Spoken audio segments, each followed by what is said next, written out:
Hello everyone, it's Josh from Those Guys TV, and I'm here to discuss the fifth game on the Netflix series Squid Games, and how it was just the most messed up game probably they've done in the whole series. Now, for those of you who don't remember the fifth game in the series, it was the glass tile game, where players determined an order and they had to cross a glass bridge in accordance of the number in which they selected. Now, the game being one tile is made out of glass and one is tempered, allowing two people's weight to be put on it at one time. Now, being first in the game, you would have to cross 18 tiles without messing up, making it a 1 in 262,000 chance of you successfully going through all 18, which is basically suicide. Now, most of the other games required some sort of skill and strategy, but this game was solely based on luck. Even when deciding what order you go in, it was still, they didn't know what game it was, so it's still luck. So, there are 18 tiles and 16 players, and if we gauge that based on even probability, everyone's averaging like 1.5 tiles, with half of the players getting one right and half of them getting it wrong, 50-50. So the average is 1.5. That would make it so 12 people would have to fall in order for 4 of them to survive, based on them getting the 1.5 average, making the base survival rate of this game 25% chance, versus the actual outcome survival rate being 18.75%. As there was 3 survivors, but one could also say Sabio got killed because of it still, making it 12.5%. With that being said, the survival rate for the first game was 44%. The second, 57%. The third and fourth were even 50-50, given that you were participating in the game.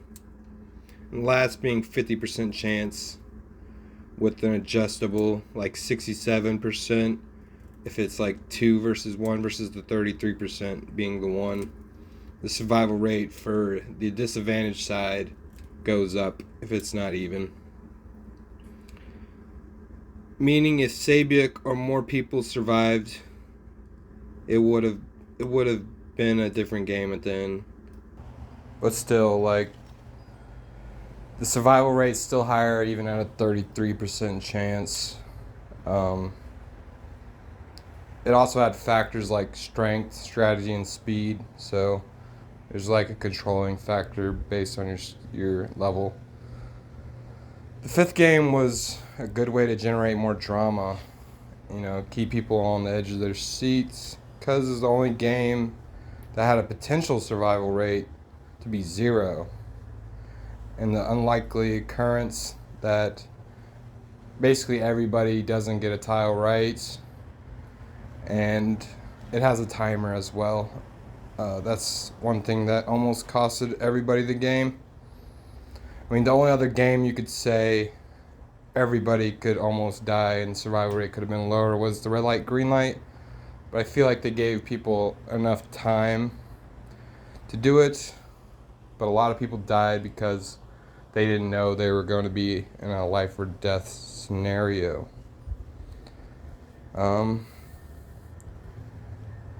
In the writer's eyes, I could see they were just setting up the plot. It was a way to get rid of a lot of people, so fewer people would be in the last couple games. I mean, you can say maybe factors like if they didn't kill each other after the second game, when the fight broke out, things would have been different. But also, if Doc-Soo didn't die with the lady and they actually stepped on their tiles, it would have been different. But the glasskeeper guy kind of evened out the odds. But overall, I just think this game was unfair. and it had no real skill structure to it. It shouldn't really have been a game because the first 6 were basically like committing suicide. It might have been more helpful if they like randomized what number they were, but that was also an element in itself. But yeah, leave a comment down below if you also think this was the worst game. Maybe you have a different opinion. And also, if you're interested in more content like this, movie reviews, maybe some gaming let's plays, just give me a subscribe. But with that being said, I hope everybody has a great day, and I'll see you guys in the next one.